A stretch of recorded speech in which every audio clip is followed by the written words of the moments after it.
Assalamualaikum warahmatullahi wabarakatuh. Alhamdulillah, salatu wassalamu ala rasulillah wa ala alihi wa sahbihi wa mawalah. La hawla wa la quwata illa billah, amma ba'd. Bapak ibu sekalian rahimakumullah, agar Ramadan kita tidak menjadi rutinitas biasa, agar ibadah Ramadan kita tidak menjadi ritual tiap tahun, bagaimana sikap kita? Inilah yang saya kira akan kita renungkan pada kesempatan malam ini. Paling tidak ada beberapa sikap, Bapak Ibu Saudara. Yang pertama, kita meyakini bulan Ramadan dengan segala keistimewaannya adalah anugerah, lebih tepatnya hadiah dari Allah Subhanahu wa taala. Kenapa disebut anugerah atau hadiah? Karena hanya pada masa Nabi kita Muhammad sallallahu alaihi wasallam Ramadan itu menjadi istimewa.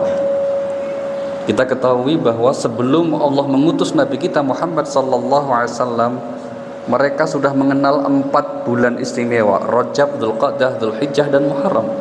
Ramadan tidak masuk, Pak. Ramadan menjadi bulan istimewa dengan segala bentuk keistimewaannya ketika Allah Subhanahu wa taala menurunkan Al-Qur'an kepada Nabi kita Muhammad sallallahu alaihi wasallam. Disitulah mulai Ramadan menjadi sangat istimewa. Itulah mengapa Allah Subhanahu wa taala berfirman, "Qul bi fadlillahi wa bi rahmatihi fabidzalika falyafrahu huwa khairum mimma yajma'un." Katakanlah, dengan rahmat dan karunia Allah hendaklah kalian semua bergembira, karena itu lebih baik dari apa yang mereka kumpulkan. Kita bergembira karena kita dianugerahi dengan Ramadan. Kita bergembira dan berbahagia karena Allah pilih kita untuk dapat melaksanakan ibadah di bulan Ramadan. Sikap yang kedua yang sewajarnya terus kita pegang adalah kita ikhlas dengan menerima aturan dan syariat Allah dengan ibadah puasa, ibadah tarawih, ibadah tadarus dan sedekah, infak dan lainnya. Karena hakikatnya ini adalah untuk kebaikan kita. Allah berfirman, "Wa ma umiru illa liya'budullaha mukhlishina lahuddin." Aku tidak diperintahkan melainkan untuk memurnikan ketaatan hanya kepada Allah Subhanahu wa taala. Sehingga dalam ikrar kita setiap hari kita menyatakan, "Qul inna salati wa nusuki wa mahyaya wa mamati lillahi rabbil alamin." Katakanlah, salatku, ibadahku, hidup dan matiku hanya untuk Allah. Apa yang dimaksud dengan bahwa ibadah dan hidup kita hanya untuk Allah? Maksudnya niat kita, motif kita, nawaitu kita semata-mata mengharap ridha Allah Subhanahu wa taala. Serangkaian ibadah kita kerjakan, lakukan bukan untuk selain Allah, melainkan hanya untuk mengharap ridha Allah Subhanahu wa taala. Yang ketiga, kita meyakini bahwa saudara, serangkaian ibadah yang kita kerjakan bukan untuk kepentingan Allah, melainkan apa? Untuk kita. Karena Allah tidak membutuhkan apapun dari manusia, termasuk tidak butuh ketaatan, iman dan ibadahnya. Tapi manusialah yang akan selalu membutuhkan Allah. Di surah Fatir, surah 35 ayat yang ke-15, Allah berfirman, "Ya ayuhan nas antumul fuqara'u ilallah." Wahai manusia, kamulah yang selalu membutuhkan Allah. Sedangkan Allah tidak membutuhkan apapun dari manusia, termasuk ibadahnya. Maka dalam sekian ayat Al-Quran Allah berfirman dengan format dan diksi yang bermacam-macam.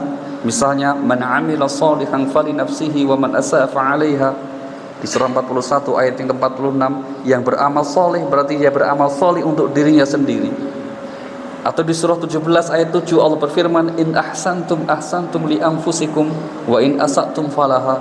Jika kamu berbuat baik berarti kamu berbuat baik untuk dirimu sendiri. Dan kalau berbuat jahat, akibat kejahatan juga hanya akan menimpa diri sendiri. Itulah mengapa ada kita temukan satu ayat yang ini mungkin terlihat atau terkesan ekstrim, saudara. Allah sampai membuat perumpamaan atau membuat pengandaian atau membuat pernyataan. Apa itu? Di surah Ibrahim surah 14 ayat yang ke-8, in takfuru antum wa man fil ardi jami'a fa innallaha laghaniyyun hamid.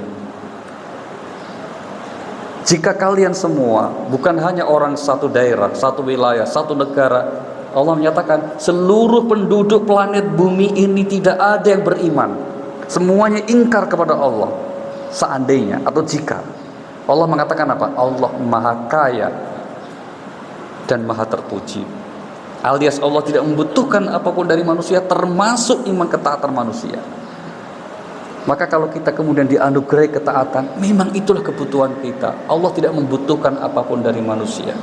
Sehingga seseorang seandainya dianugerahi ketaatan, tidak sewajarnya untuk menjadi misalnya apa? Bersikap takabur, merasa membela atau membantu Allah. Tidak, karena semua ibadah yang kita kerjakan hakikatnya itu adalah untuk kebaikan kemaslahatan kita, bukan untuk kepentingan Allah Subhanahu wa taala.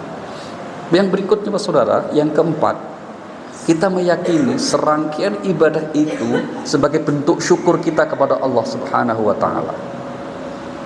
Kenapa demikian? Al-Quran sampai 2 kali menyatakan wa in ta'uddu ni'matallahi la tuhsuha. Ada di surah An-Nahl ayat 18 dan surah Ibrahim ayat 34. Redaksinya sama. Wa in ta'uddu ni'matallahi la tuhsuha. Jika kamu ingin menghitung nikmat Allah, tidak bisa.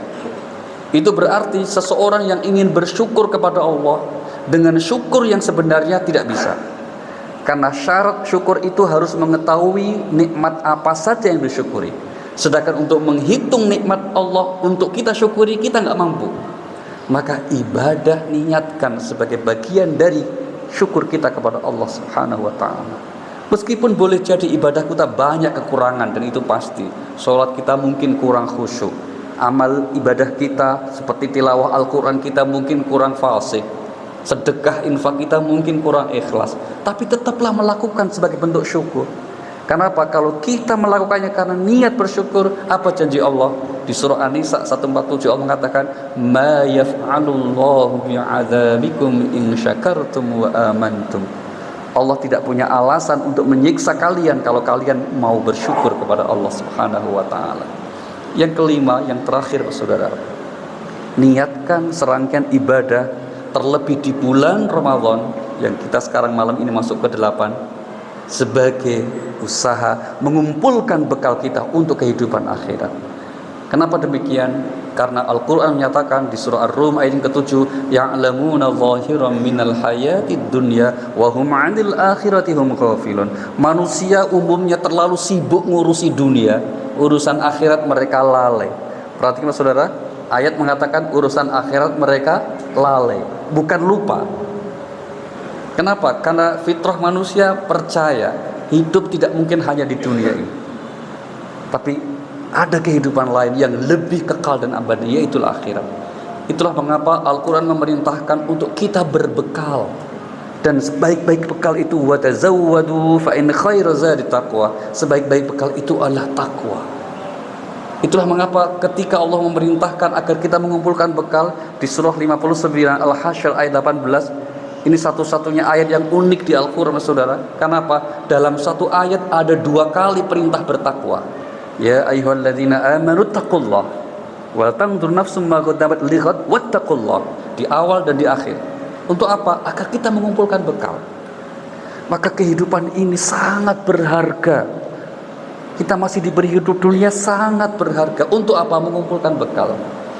Itulah mengapa banyak, tidak hanya 1-2 ayat, banyak di Al-Quran ditunjukkan betapa orang yang sudah meninggal mereka menyesal. Saudara kalau pulang lewat kuburan, perhatikan, kebanyakan ahli kubur semuanya menyesal, minta supaya dihidupkan lagi. Kita ambil contoh misalnya di surah 23 ayat 99, hatta idza jaa ahadahumul maut qala rabbirji'un la'alli a'malu salihan fima taraktu kalla. Tatkala orang-orang yang tidak beriman itu mereka mati, maka mereka minta, ya Allah, irji'un, kembalikan aku ke dunia. Untuk apa? Untuk beramal soleh, untuk beriman. Pertanyaannya, adakah yang dikabulkan? Tidak ada. Ini berarti bukti umur kita, kesempatan kita di dunia saudara sangat berharga. Buktinya Pak, yang sudah mati pengen hidup lagi. Maka kalau kita masih diberi hidup, hanya ada satu masalah, kesulitan, cobaan, kok pengen mati? Aneh gitu. Yang sudah mati saja pengen hidup. Lah ini yang masih hidup malah pengen mati. Hanya gara-gara masalah. Kita sering dengar ada orang kemudian misalnya bunuh diri, putus asa mengatakan lebih baik aku mati.